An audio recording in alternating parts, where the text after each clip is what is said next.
Thank you all so much for being here. I'm really excited to be having this conversation today. And I'm not an expert, but there are some things that I do know, and those are that very few research studies have involved or have meaningfully involved and included trans people. And when it comes to our health, there are still a lot of question marks. And striving for the ethos of what the disability rights movement has brought us, the phrase "nothing about us without us," our voices should be a part of creating and answering those questions. Historically and currently, trans people have played a big role in changing and creating and recreating the research landscape through their advocacy. So we've got a fantastic lineup of panelists today who are going to chat with us about the historic and current research advocacy efforts happening and that have happened. And then we're also going to dive in at the end to hear from you all about the future of how we can transform research. So thank you all for being here. And without further ado, I'm going to let the panelists introduce themselves. And we can start with you, Brian. Hi, everyone. My name is Brian Minalga. I use any pronouns. I am coming to you from the traditional land of the Duwamish people, also known as Seattle. So I thank the original caretakers of this land who are still here and who are giving me this opportunity to join you all today. I work at the Fred Hutchinson Cancer Research Center here in Seattle, so I bring a health justice perspective to the conversation, and I look forward to the conversation today. Thanks everybody for joining. Thank you, Brian. Emmett, I've got you up next. Hi, folks. My name is Emmett Schelling. My pronouns are he, him, his.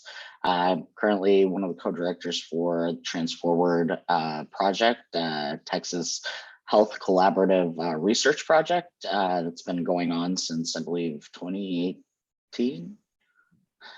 And I'm also currently the executive director of the Transgender Education Network of Texas, or TENT. Oh, and I'm located, I live in Houston, Texas. Texas is home, and TENT is headquartered in Austin, Texas. Thank you, Emmett. I've got John up next. Hi, folks. My name is John Oeffinger. My pronouns are he, him, his.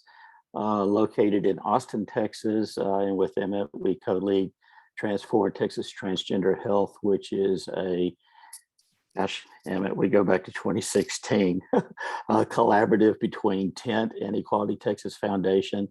And since 2018, we have been focused on trans healthcare research, and just glad to be here and participate with everybody today. Thank you, John. We've got Kiara up next, who was having some tech troubles. Kiara, are you here with us?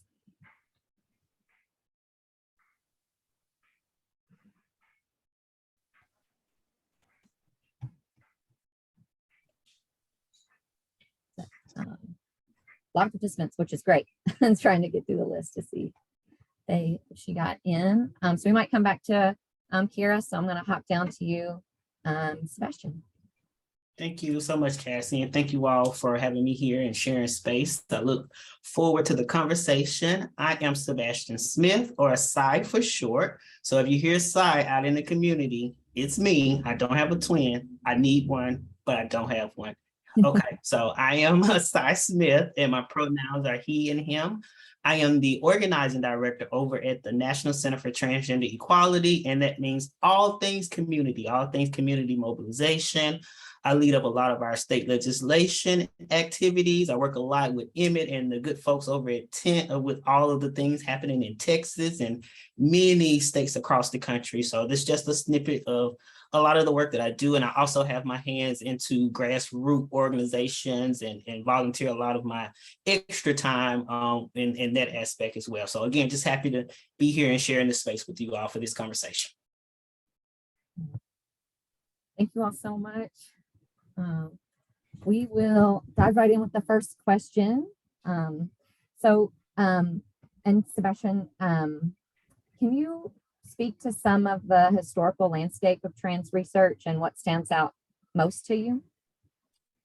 Sure, absolutely, Cassie, and I'm definitely interested in what my co-panelists could add to this as well. But as far as it relates to NCTE, we are heading into our 2022 iteration of the U.S. Trans Survey. So I know we'll talk a little bit about that today, but prior to that, we had the 2008 Transgender Discrimination Survey, and then we also had the 2015 U.S. Trans Survey. So, you know, there's some history there, but if I could be transparent, and I feel like I'm in a safe space to do so, there's not enough, right? There's not enough. If we can pinpoint, if we can count on one hand how many surveys or research that's out there available for our community. So while we have some history, we're here today to talk about while we need more, while we need to motivate our communities to use their voices. This is an amazing way for folks that are marginalized who often can't use their voices in many ways. Research and data and surveys is a way for folks to use their voices to talk about their specific lived experiences, especially the experiences of trans folks, which are often not pulled out of the broader concept of research or the broader idea of research that happens within LGBTQ plus communities. Often we are trans folks, and I'm speaking from experience because I am a trans person as well. We're often grouped in with other groups and not, which, you know, we can all have an opinion about intersectionality, right? But it often being grouped in with those groups, we don't get to get our very nuanced issues taken out of that or taken out of that research so it can be targeted, where it can be targeted directly to our community. So, you know, again, there's history there. You know, we can see that with the 2008 survey, the 2015 survey, and a lot of us probably sitting in this room today can attest to still using that 2015 data. So this is 7 years, you know, from 2015, and a lot has happened to include an entire shutdown across our entire, you know, globe, you know, everywhere. So yeah, we could be working more on data and research, which is why I'm so happy we're having this conversation today. Awesome, thank you, Sybastian. I know you brought a lot up. Before I comment, I'll see if any of our other panelists want to add to that. I can jump in and add something there as well, just about, you know, trans history.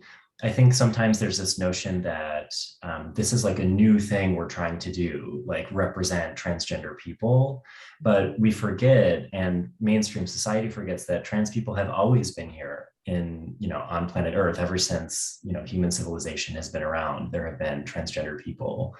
And so what I would say is what we're experiencing now in research, historically, you know, in research, transgender people have not been represented. And that's not because trans people haven't existed, but it's a legacy of erasure of transgender people that we're dealing with. And, you know, the gender binary as well is part of that legacy, where folks have the impression that the binary is really what gender is relegated to, when in fact, if you look at the history of human civilization, and even currently, you have many indigenous peoples, you have many people around the world in different cultures who have 4, 5, 6 concepts of what gender is. So I just wanted to enter that in the space as well, that there's a long and rich history of transgender people throughout the world. And what we experience in research is an erasure of that history that hopefully we'll begin to correct. Thank you, Brian. I appreciate those additions. Any of our other panelists want to jump in on any of that? Okay. I think that's a good setting us up for talking about some of the current landscape of trans research and what research advocacy is happening right now. Brian, Emmett or John, would one of you all want to hop in since you haven't spoken yet? I think right now, you know, is this time where you've seen different iterations of this in the last 10 years, specifically, right? of just like what is being called an emergence of transgender people, right? And to go back to Brian's point is, like it's not an emergence into existence, it's an emergence into a more, I think, larger conversation in our local communities all the way up to international right now. And when we tie back, right, what is kind of the place that you can impact folks' quality of life, right? How do you take measures to address just a day-to-day, to take a burden off of simply being as you are, I think is what we're talking about with trans people. And oftentimes, unfortunately, where we're at in things is this idea, right, that things need to be completely upended simply to have us be included into the larger sort of ability to participate in life. And so the first questions, right, when people are making those decisions in those levels, whatever it is, right? If it's your company, the decision maker is going to say, okay, can you get me the data? Can you get me numbers, right? What does this look like? When you're talking to legislators, whether that would be local, state, federal, that's the first question that people want to know. They want to have, because we live in a society where still, right, we believe that we need data, right? We need facts. We need to understand what the situation is before we begin to address it in any sort of way, whatever that looks like. And so really it comes back to this fundamental idea, right, that Brian talked about, that the erasure and elimination of transgender people in historically how we've always done research, right? And again, going back to not that we existed or didn't exist, right? It was to say we're just not going to include you. And now looking at this reality that we're looking around at, and it's horrifying. It is horrifying. And so in a way, I think because there's been historical neglect of transgender individuals throughout history, right now what we see, right, is this sort of top line where parents are moved, even if they have had conversations with parents who say, I don't know a trans person, I know a family who has a trans kid, I don't even know if I've met a trans person besides you, and I know this is fundamentally wrong, right? And so coming into a place where you have a large swath of the general population saying, this is fundamentally wrong, how do we stop it? And then us saying, well, here's the thing about needing to do things like this is we need some data, we need some research, right? And unfortunately, that's where we're at, right? Of knowing that this doesn't just play out in a health arena for us, this plays out in the arena to be able to be healthy, to be whole, to be treated with dignity, simply to be able to get medical care that we don't have to walk people through, that we won't have to pretend to be doctors when we are not, that we can go in and not worry, not about being, treated incorrectly, but being mistreated, right? And the bias and discrimination, unfortunately, and the violence, right, that happens to trans bodies, intersex bodies in the medical landscape. So, it's really understanding how do we pull these pieces together that feel very sort of out there, right, and theoretical sometimes. I think research feels removed, right, from the actual population. It's seeking to help and serve and support and find answers around. And right now we're seeing that sort of new escalation of being able to identify this is really important and people really need this, and it covers so much more than just their health, because your health covers so much more to your life than just that in and of itself. Let me tag on to that. And I think probably the most important thing that's happened in Trans4ward's life cycle, particularly the early life cycle, was our being introduced to the PRIDE study and the work that's being done in the PRIDE study, because that set us up then to work with one of their funders, the Patient-Centered Outcomes Research Institute. PCORI was created to be led by patients, and in our case, trans and gender diverse patients, to drive what is happening in research. And so all of our work since 2018 has really been focused on how do we build research capacity in the state of Texas and bringing not just trans and gender diverse people into the discussions, but leading the discussions, and from the very beginning to the very end. So when we're starting to think about research, trans people are leading that all the way to, okay, we're getting ready to disseminate this information and try to get it into health policy, try to get it into curriculum, try to get it into clinical practice as quickly as we can. That's the end point. And so trans people are involved in the whole process. And we're just fortunate that Emmett and a lot of other folks have been involved in our work in making this happen. And just, I put this in chat, but a real shout out to Sy and the folks at the US Trans Survey. We could not get in the door to non-LGBTQ+ funders without the data that's in the trans survey.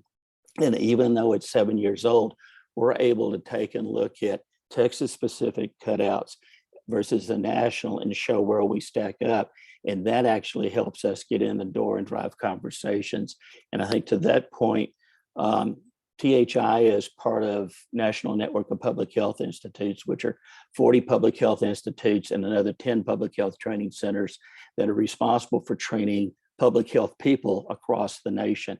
And Emmett and I were able to present at a conference last month, and that was the very first LGBTQI plus breakout session that ever took place. But as importantly, we were actively involved in several other project discussions. And all that does is allow us to take this story and what's happening and take that to an audience that may be able to do something about it in public health and healthcare. Thank you, John. So I didn't know if you wanted to jump in on that mention about the survey. If there's things that you would want to add about sort of what research advocacy is happening now. Sure, absolutely. And we could have a whole separate webinar about the survey itself, right? Emmett and John, we actually, and Brian as well, like we actually just did that. We did. So, yeah, we could have a whole separate thing on that, So, yeah, I mean, it lends itself to, of course, backing up or echoing all the things my co-panelists just said, but it lends itself to the need for continuous new and updated data, because our community isn't stagnant. The data can't be stagnant, so we have to continue to make sure that there are avenues for data and research and things of that nature, because we identified already that we don't have enough. We can pinpoint 3 or 4 surveys that we all are going to for the many things we need data for. So we need to continue to have that, So now, the 2022 US Trans Survey, hopefully someone will put the link in the chat for me. If not, I can go grab it. But the US Trans Survey is going to be released in the summer of this year. This survey back in 2015 was the largest survey of trans people ever. We had about 28,000 trans people, both binary and non-binary, to take the survey back in 2015. And again, as my co-panelists have spoke to, is a lot of people are still using that data, and we need to update it. This is 7 years later. Again, we've had a whole pandemic. We've had a pandemic of our own within the trans community as well, because we're continuing to lose Black trans people. So we have to, a lot of these issues that are different from 2015, we really need to start discussing and having new research and new data around those things. So the 2022 US Trans Survey will have a bunch of those new questions and new topics and new areas to include COVID, the pandemic, healthcare, a range of things. So all of us can have some new and updated data to come out of this survey. So it is huge. It is really big. It's going to be really huge for our community, for all of us and our allies, because this is what informs all of our work. It's so unfortunate, y'all, that we have to use data to prove what we're saying. Our voices and our experiences and us saying and being vocal about them should be enough. But we all know that we are navigating a system that's, one, not set up for us, and two, it's operating the way it was supposed to operate. It just does not include us. It does not include us. So the system says we have data. We have to have all this proof. So we are industrious and smart people. So we're going to go out there and do exactly what we need to do so that we are targeting the system. So we want to let this data drive so much of the work that we're doing. I could talk about this survey all day long, but definitely check out the link below. And if you have any questions, do not hesitate to definitely hit up our team. And even my panelists here today are well-versed on the survey as well. So if you can't get to me, you can absolutely get to one of the panelists. And just a little preview to get everybody excited about this data. I mentioned earlier that we had 28,000 respondents for the 2015 survey. Right now, we're in the pledging period for the survey before it's released, and it's just community going in and promising to take the survey when it's released. As I sit right here today, because I'm not standing, we have 27,757 pledges. That means that we are 200 beneath the total amount of respondents for 2015. We're scared we're gonna have too much data. Don't tell nobody I said that, but we're scared we're gonna have too much data. It's gonna be amazing. So that's it, Cassie. I can go on, but that's it. No, thank you, Sy. So I'm definitely hearing from Brian, go ahead. Yeah, I was just going to say, I have to jump in with some successes that we've had in infectious disease research as well, which is my jam. I work in primarily HIV research funded by the National Institutes of Health, but we do all sorts of infectious disease research as well. And we really have to keep HIV at the forefront of the conversation as well today, because, we're using the nothing about us without us, which comes from the Denver principles, developed by people living with HIV. I'm so really happy that this is part of our conversation. But I'll be brief in the major successes we've had, but to look at some of our research networks. So there are 4 major NIH-funded research networks that focus on HIV, biomedical, and behavioral interventions. The oldest and largest is called the AIDS Clinical Trials Group. It was founded in 1987. Anthony Fauci, who many of us know, was instrumental in developing this research network that came out of the context of the AIDS epidemic in the late 80s, early 80s into late 80s in 1987, when this research network was developed. And can you believe that in this 35-year history, this research network has never had a single study that is designed for transgender people? Until now. Okay, so there's the good part, is finally now, 35 years into the history of this research network, we have a study designed specifically for trans feminine people. And the study, it's still in development, so it's actually not enrolling participants yet, but it's looking at the interactions between hormone therapy, feminizing hormone therapy, and antiretroviral medication for trans feminine people, including transgender women who are living with HIV. So this responds to a specific issue within transgender communities, whereby there's a concern that a lot of trans women, trans feminine folks have, that there may be interactions between hormone therapy and antiretroviral therapy. They may be at odds with each other. This is something that we hear a lot. So finally, we have a study responding to a specific concern expressed from transgender people to find out what are any interactions between ART and hormone therapy. So that's a study we have coming up. And there's another study actually in another research network called the HIV Prevention Trials Network. This is the research network that did the foundational studies on injectable PrEP. PrEP that can be used for HIV prevention. Every 2 months, you get an injection. So this just came out last year, I believe last year, the year before. This research network, HPTN, HIV Prevention Trials Network, also in its entire history just had its first study come out that's currently enrolling, designed specifically for transgender women and trans feminine people. It's called HPTN 091. It's enrolling in 5 sites, including 4 in the United States. So if you're in Harlem, Philadelphia, Houston, or San Francisco, this study is enrolling in your city.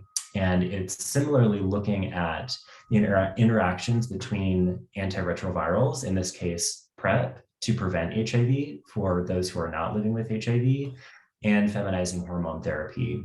So now we have a study for those living with HIV and not living with HIV, all focused on trans feminine folks. And this is a major development in these research networks that have such profound impacts on the biomedical and behavioral interventions that we have available to us to both treat and prevent HIV.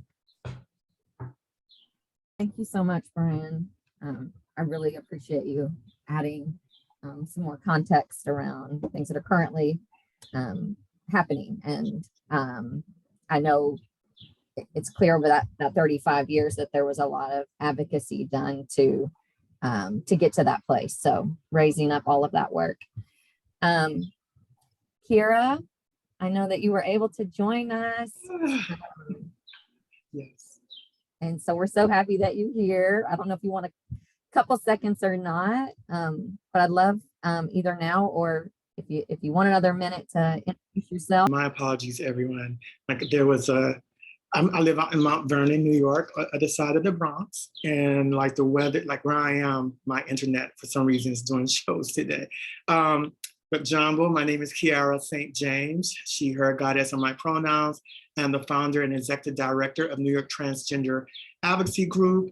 We are a nonprofit organization that focuses on policies and legislations, but we also do a lot of direct services, where one of our major programs is our advocacy fellows, where we connect TGNC, MPI, New Yorkers with their elected officials.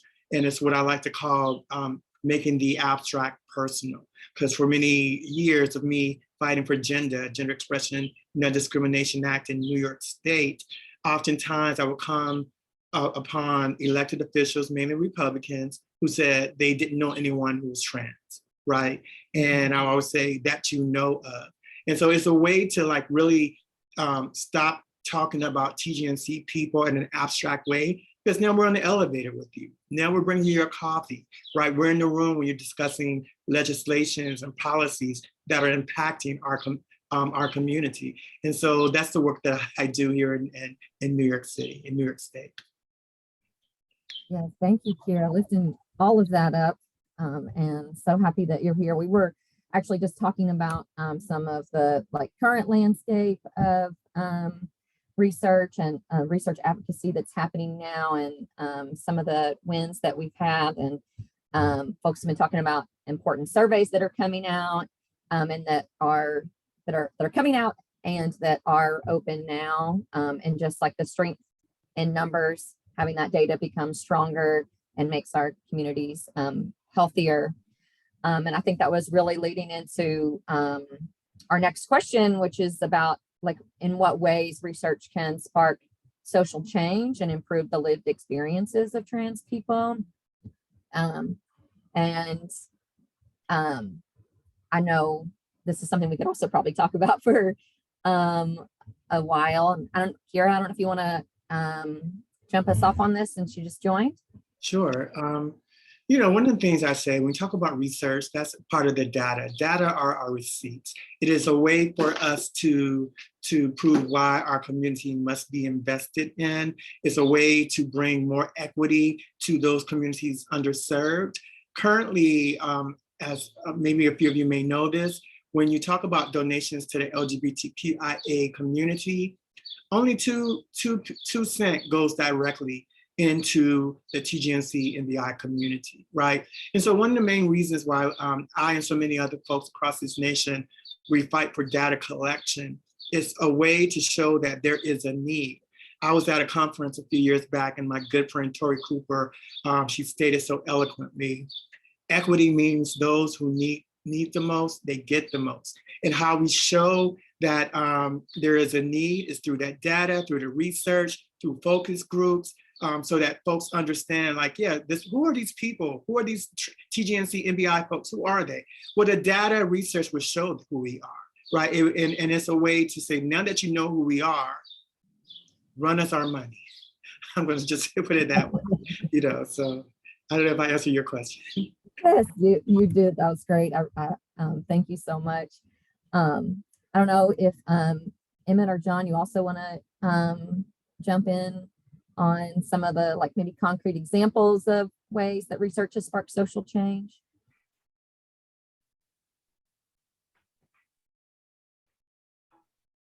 I mean, I think one of the best ways that, when we talk about it, the census, right? People don't think about, that's literally a piece of research, and how does it affect change? And essentially, to me, right, when we talk about the US Trans Survey, that's one and the same, but it gives, in terms of the equity, right? There's makeup to do of learning about us. So I think the ability of NCTE to lead that and to understand what are because I think everybody in this meeting knows that your research is as good as the questions you put out, right, to frame it. What are you seeking to learn?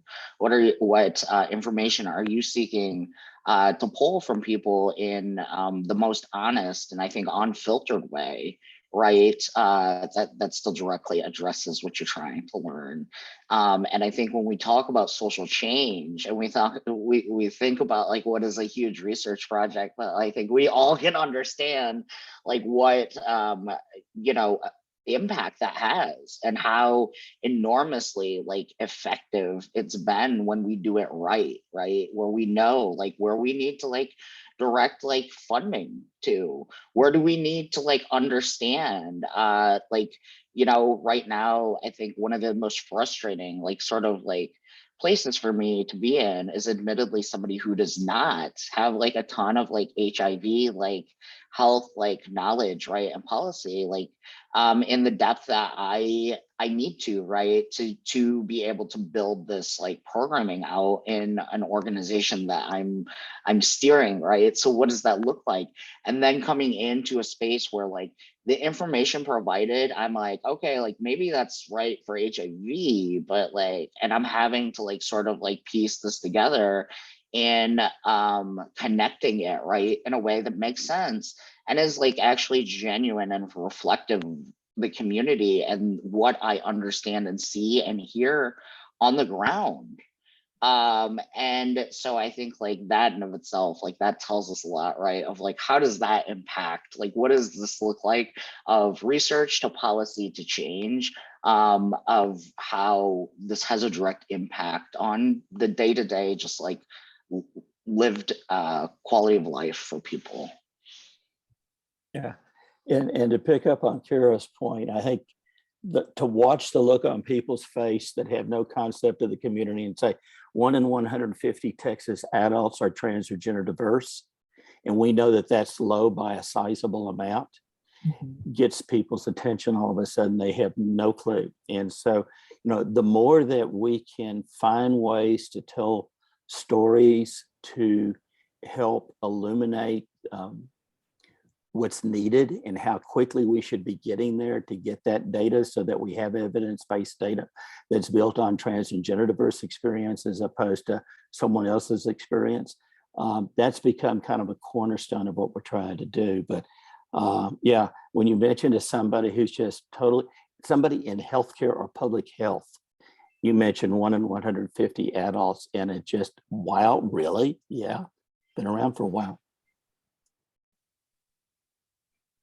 Thank you, John. Brian, it looked like maybe you wanted to add something there, but I wasn't sure. Yeah, I'm just thinking about this paper that a group of trans activists and myself had published earlier this year. The title of the paper is "Research on Trans People Must Benefit Trans People." Okay, so we didn't mince words with the title, right? It's a pretty straightforward concept that should be a no-brainer. But, we see research studies coming out, for example, that find that transgender women have sex with heterosexual men. Did we really need to do a study to find that out? Like, did we really need to apply these sophisticated mathematical models and like potentially harmful research methods to come to the conclusion that women sleep with men? You know, so when I think about the question, what do we need to do to ensure that, or how can research, you know, spark social change? I think we really need to go back to basics and remember that if you're doing research on a community, you should really be doing research with the community and considering what are those communities' needs. You know, there's a part in the paper where we talk about doing community engagement, where maybe instead of, you know, cisgender researchers coming up with questions about who we're sleeping with, maybe you go and ask the community, what are issues in your community that are meaningful to you, that maybe you would like some data generated on, you know, that we could use for social and political change. And I think if the research was done that way, you know, prioritizing the needs of community members, we would see some really different research studies coming out that would actually have a lot more meaning to the populations being studied. So I'll just end again with that title of that paper, research on trans people must benefit trans people, simple concept. And just to add to that, Brian, it must have our voices. It must come from our voices. No one else can speak to our narrative but us. And that also gives our community power. Because, you know, if you're not totally vested, right? You're not totally vested in this. So the outcome for you is for data. But for us that are living these experiences, this means access to healthcare. This means access to stable housing, because somebody is going to now see my plight. You know, somebody's going to now see what I'm going through down on the ground in my community every single day. You know, so I agree. You know, that is it definitely can spark social change in many ways, but one of the ways, you know, of course, everything the panelists said today, but one of the ways is just empowering our community to use their voices and to know that their voices are being heard.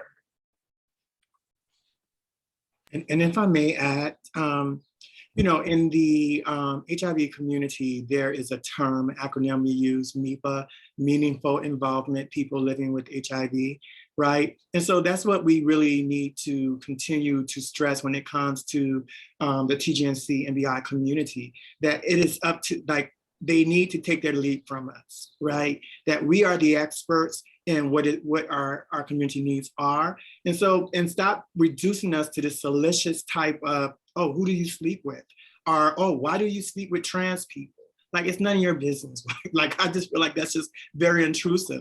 But like, you know, I do want to know, like, how can we reduce homelessness in the trans community, right? Unemployment opportunities. The fact that Black women of trans experience still experience the highest rate of violence. I live in New York City. People like to think New York City is a very progressive city. In some ways we are. You know, I often tell people, I feel like New York City, since I've been living here for the past 20 years, has become even more anti-Black. But on top of that, within a year, 9 Black women of trans experience were murdered in New York City, right? Not in Long Island, not somewhere upstate Binghamton, or, you know, or in somewhere in the boondocks, but in the city itself. And so that's why it's really important that we continue to take the lead when we talk about what issues are truly impacting our community, and stop allowing those folks who really care nothing about us other than wanting to collect this data to continue to pathologize us. Yes. Lifting all of that up. Thank you all for everything you all brought up into this question. I think something that's coming up is also that, like, within the trans non-binary community, there are lots of different identities and communities and intersections there. And so my next question is, how do we ensure diverse representation in developing trans research advocacy? What are your all's thoughts on that? For For me, one of the main things that first came up of many feelings is just access, right? And equity, right? We're talking about access and equity versus equality because we all understand that those are different terms and mean different things, right? So for me, what's coming up is looking at what access looks like for the most marginalized groups of folks of our community. So everyone is not going to run in to take your hour-long survey. They're not, because part of it is they're thinking about what else could I be doing because I got to survive. So I may need to be at work. I may need to be, all these other things. So when we're talking about our diverse groups of trans folks, we want to look at our marginalized people and think about what are their access issues and at what points can we step in as allies and researchers and all the folks behind this data and make sure that these folks have safe and affirming access to this research and to this data and to do our surveys and things of that nature. So once we talk about access and look how and think about how access looks different for different groups and start having solutions for that, that's one way to garner more diverse groups to come in because people want to know, like we've all said, how is this going to benefit me?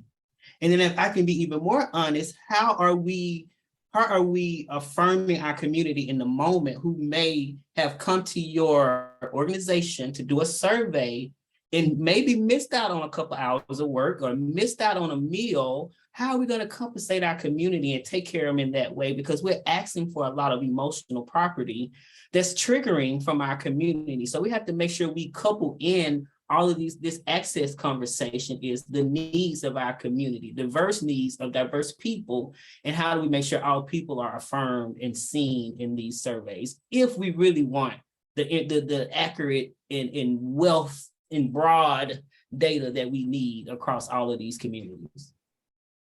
I agree with you, Sybastian. I definitely know what I've been able to do here in New York State is that anytime we send out a survey, even we just had our virtual TGNC Advocacy Day for this year, I was very intentional in making sure that when people registered that they were also getting like a $50 gift card to get something to eat, but also like the conversation I've been having with a lot of Department of Health folks here in New York City, and they get it.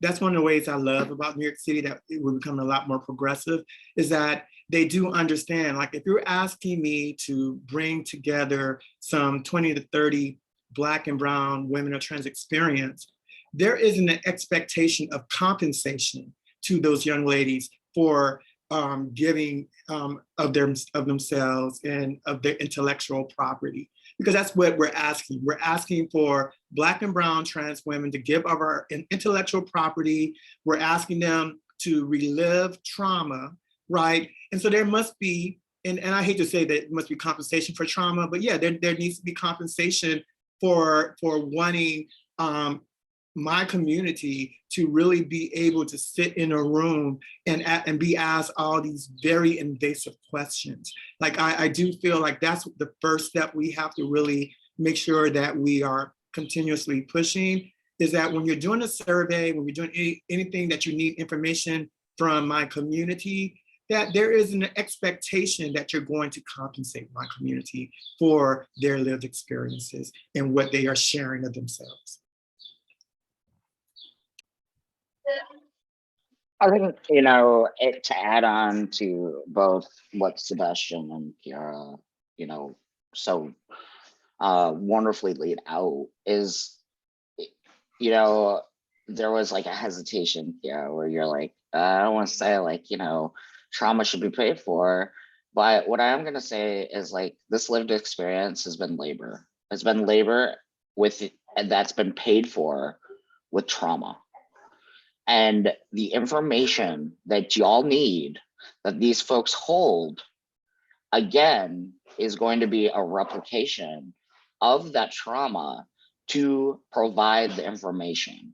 And I think that there's a very just cut and dry thing here, that a community like ours, especially when you're looking at this particular question, what's diverse representation in the trans community too, and understanding Yes, like racial diversity, 100%, but class, like we need to talk about class, y'all.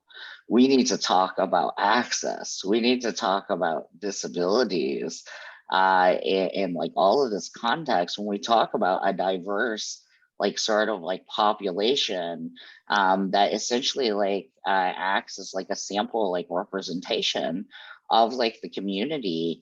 And I think like the other like just practical sense of it, right, that Sybastian and Kiara, I think, talked about in terms of like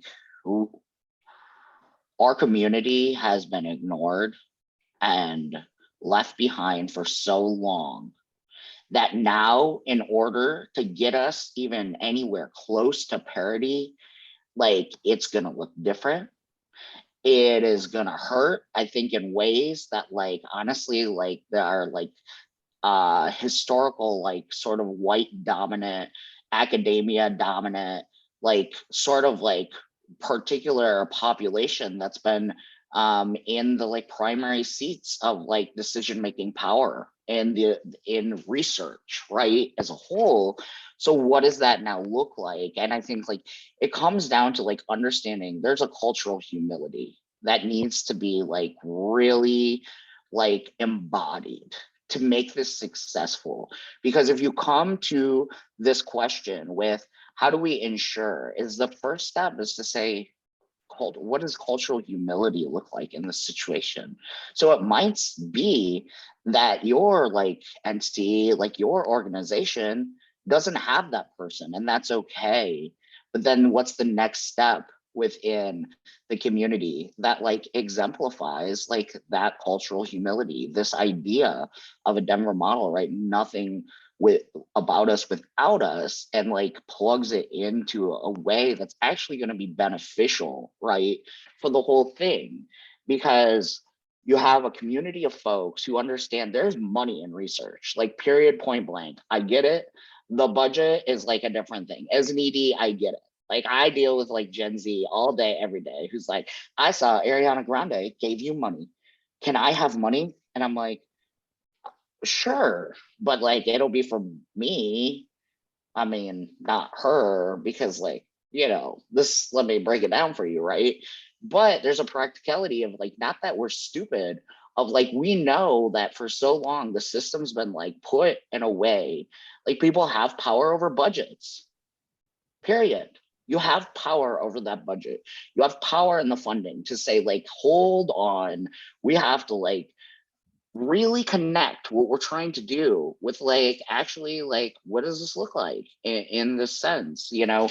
When we talk about equity, I think like we like to talk about it in a fun kind of way where no one gets uncomfortable and no one like has to actually cede some power.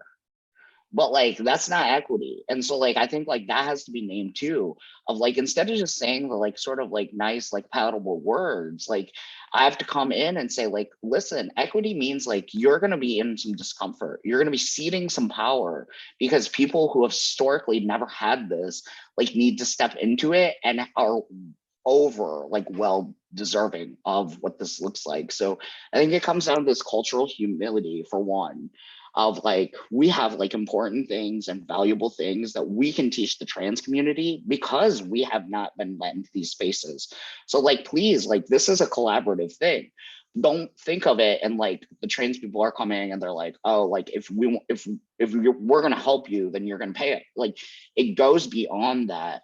And that's the thing that I really need research to understand, because I have had the most racist conversations in this space, and they are not intentional. They're not. They are systemic to the core. The people having the conversations with me are not bad people. There are people living in a reality of like, this is how you do it. So this is how it's been done. And they're saying like, I don't like it. And also like, this is what I've been told and this is how I've been operating. So like when we're having this conversation, you're saying that's like, that is a racist sort of like approach. Ouch, you know. And so like we have to think about those things. I think if we want to be serious, like we have a question right now that I think is before us all. And again, like trans people are dying, period. I am picking up phone calls from parents who have lost their children because their children feel like they have nowhere to go. Even with supportive parents, they cannot get the medical treatment they so desperately need. And so I think we really need to understand when we talk about these things, we also really need to understand what equity looks like in practice, and not to have an expectation of like flowers, daisies, and like everybody like circling sometimes and like a happy, like, you know, kumbaya. Like there's pain points to it, but there's got to be a commitment on both sides from our community and also from the research community that we're going to like continue to navigate this by our values, like navigate this with collective vision that we want to make this world a better place for everybody. And knowing that like cisgender people benefit greatly when transgender like people are helped, because there's like puzzles about things that like sometimes transgender people have been like that cornerstone sort of like understanding of like as we've gotten deeper into research, you know, and sort of unlocking some of the things that like create these larger like, you know, issues. And so, you know, I hope nobody takes that in a bad way or carries anything ill. Know that like I'm coming in this place so appreciative of everyone. Thank you, Emmett. I know I appreciate everything that you've brought up and brought to the table, and I think they're all important things to say. So I want to hold that up. And also what, yeah, I think Carrie put in the chat, we must stop generational academic trauma. So I think, you know, we're all uplifting. We're picking up what you're laying down, and we want to lift it up too. And you know, hopefully those conversations continue outside of this. You know, as someone who's new to working in academia, like I surely hope that they do. And I hope to be a part of those conversations and that change while I'm here. We are 2 minutes at the end of, until we get into the audience Q&A. And I think it is a good spot to talk about like what are our hopes and visions for the future, right? Because I think, you know, what you all are lifting up is certainly a part of that, and that's the work we got to do now to get there. And so we really wanted the audience to also be a part of this conversation about what are your hopes and vision for the future and like what we want to manifest. So we're going to do this last question to the panel a little bit interactively. So I'm going to be mindful of the time, and that we'll probably go into a little bit of the audience Q&A, and also mindful that Brian, I know you had a hard stop at in 1 minute. So I'm gonna pull up the instructions for how we're gonna do this. So together, and all right, sorry, I can't see my.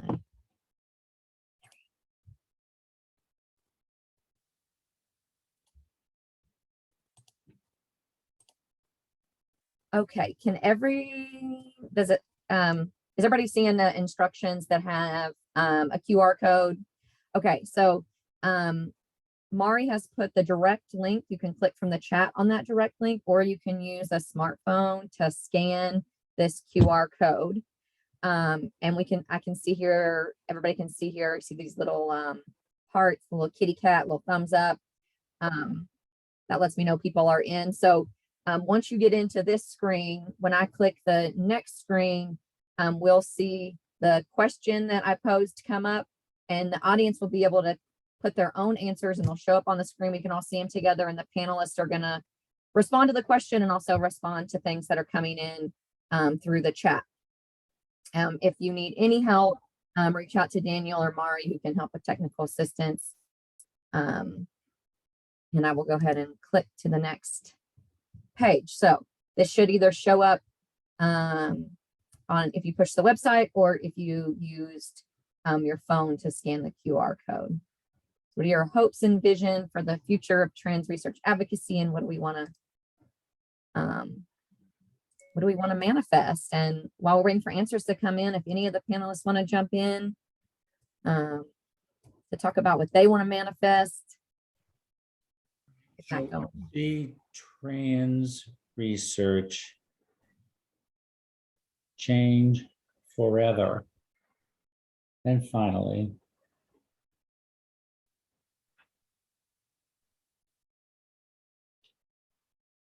Hello? I don't know. our understanding of human sexuality and gender.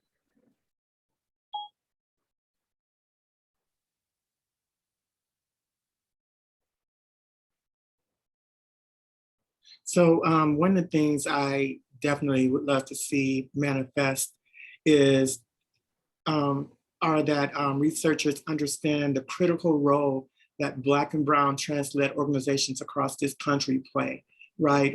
We are the boots on the ground when it comes to the issues that are impacting our community. And I've said this before at many meetings here in New York, throughout New York State. For every Black and Brown trans person that goes to a white queer organization, I know at least 100 who won't go, right? And so there needs to be a better way of researchers understanding that Black and Brown trans-led organizations have built up we built a trust, right, with our community. Our community knows us and they trust us to talk about their most vulnerable issues. And so it's really critical that researchers understand that is one of the best ways is to start to award funding to Black and Brown trans-led organizations. Also capacity grant building. You know, I'm very honored that I was able to have several meetings with Mayor Eric Adams of New York City. And he just made an announcement last week that he's creating a $6 million LGBTQIA cultural sensitivity budget. But within that $6 million, he is going to allot a good portion of that money to Black and Brown trans organizations that reside in New York City. And so that's where I really would love to see more researchers and funders understand the key role that Black and Brown trans-led organizations play. Thank you, Kiara. I see a lot of really great things coming through from the audience.